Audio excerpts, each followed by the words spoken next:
Tribunal Superior Eleitoral declara por unanimidade que a prática de rachadinha configura crime de enriquecimento ilícito e dano ao patrimônio público.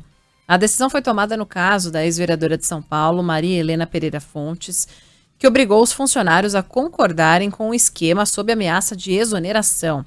A parlamentar teria obtido quase R$150 mil entre 1997 e 1999 e agora ficará inelegível por 8 anos.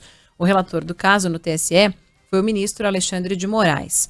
No voto que proferiu, o magistrado qualificou o desvio de salários de assessores como clara e ostensiva modalidade de corrupção. Ele disse que a prática, abre aspas, não só desvia os recursos necessários para efetiva e eficiente prestação de serviços públicos, mas também corrói os pilares do Estado de Direito e contamina a necessária legitimidade dos detentores de cargos públicos. Fecha aspas. Pois é, Débora, uma decisão fundamental do Tribunal Superior Eleitoral, que, aliás, declarou ali a inelegibilidade dessa paulista, a Maria Helena Pereira Fontes.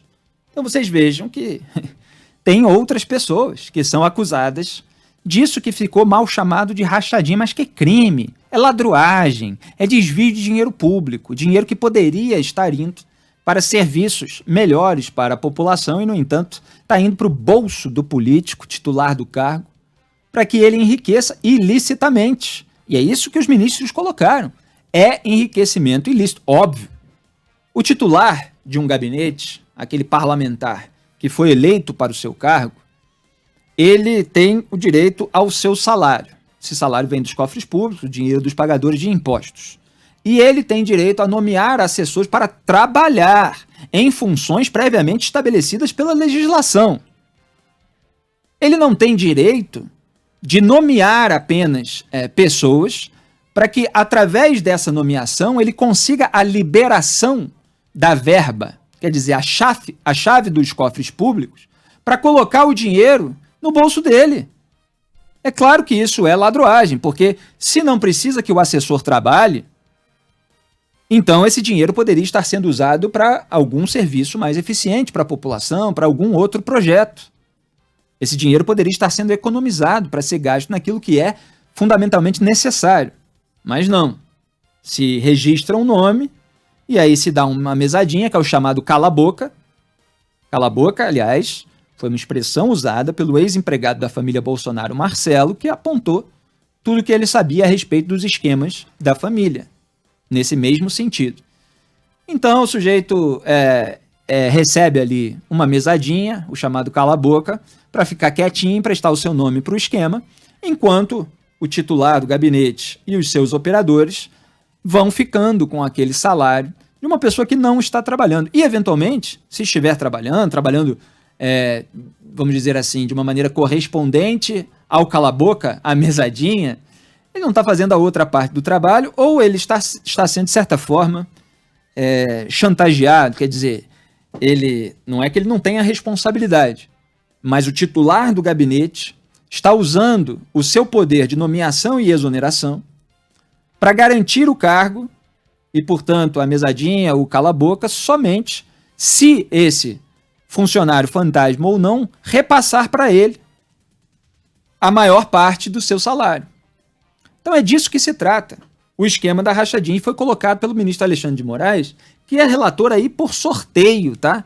Não é assim, me dá um caso aqui que tem a ver com os Bolsonaro e tal, porque tem uma coisa pessoal com eles. É isso que a claque bolsonarista faz parecer, né? Que todas as decisões do Alexandre de Moraes são de caráter pessoal contra o Bolsonaro e tal. Então ele vê qual é o processo, vai lá, corre, pega para ele, só para dar uma decisão desfavorável. Não, teve um sorteio no Tribunal Superior Eleitoral para que ele fosse o relator.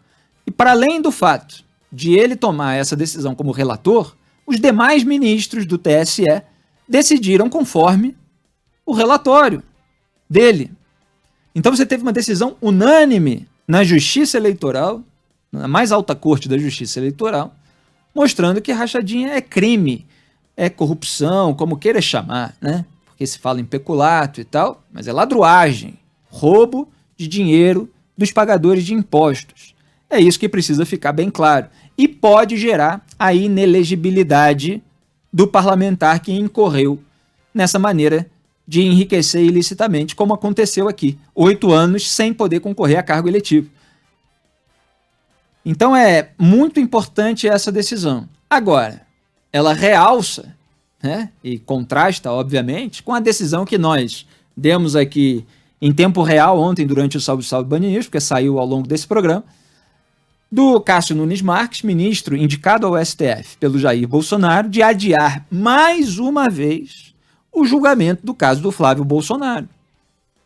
Curiosamente, depois da conversa entre Jair Bolsonaro e o ministro Alexandre de Moraes, para que o Jair Bolsonaro baixasse o tom e tal, e aí isso levanta mais suspeitas ainda. Não estou dizendo que há um vínculo aí, que o Alexandre de Moraes prometeu qualquer coisa ao Bolsonaro, mas, obviamente, o radar de todo mundo fica ligado nessas decisões subsequentes. E foi o que eu apontei aqui no dia, que aquela conversa de telefone entre o presidente e o ministro do STF, sem ninguém acompanhar, sem se tornar pública, ela geraria toda uma desconfiança. Ah, eles vão pegar mais leve por causa da conversa, vão pegar mais pesado, não vão, vai adiar, não vai, tudo isso começa a ser relacionado também. Mas o caso do Flávio não está sendo pautado há muito tempo, porque Gilmar Mendes sentou em cima dele. Depois o advogado disse que não podia comparecer à sessão, a Gilmar adiou de novo. Aí liberou, tudo está sendo postergado. Claro que a ministra ali interessada em passar a sua boiada, claro que Jair Bolsonaro ter eventualmente uns momentos de inflamar a massa a favor de um potencial golpe de Estado ou uma intervenção militar e tal, pode fazer com que ministros tenham uma atuação política de deixar pendurado ali o Flávio Bolsonaro para tentar controlar de certa forma o Jair Bolsonaro. Tudo isso que é um absurdo completo, porque a investigação ela tem que ser desenvolvida, ela tem que acontecer, o processo judicial, independentemente dos fatores políticos. E há provas contra o Flávio Bolsonaro. Então é preciso que se julgue o caso. No caso, nesse momento, é o recurso do Ministério Público do Rio de Janeiro contra o foro privilegiado retroativo concedido ao Flávio Bolsonaro. É isso que eles estão evitando pautar, e é óbvio que isso já deveria ter sido pautado, e é claro que a família Bolsonaro fica morrendo de medo, principalmente o Flávio, de levar uma decisão como essa ex-vereadora acabou levando, que mostre que ocorreu uma ladroagem no gabinete dele, que ele é responsável, como foi apontado na denúncia do MP do Rio, pelo desvio de 6 milhões de reais. É um valor, inclusive, muito maior do que o caso dessa ex-vereadora, tá? A denúncia lá contra o Flávio, Fabrício Queiroz e mais cerca de 15 funcionários, a maioria deles fantasmas, é uma denúncia que envolve desvio de 6 milhões de reais dos cofres públicos do estado do Rio de Janeiro. Então ele pode ficar inelegível, ele pode ser condenado, ele pode até ser preso. E disso eles têm pavor. E aí o Flávio tem todas essas iniciativas de tentar mudar a receita, de tentar apontar irregularidade no acesso aos dados dele, mas os dados mostraram o esquema criminoso em andamento. Mas você tem toda uma articulação política, porque afinal a família tem poder nesse momento.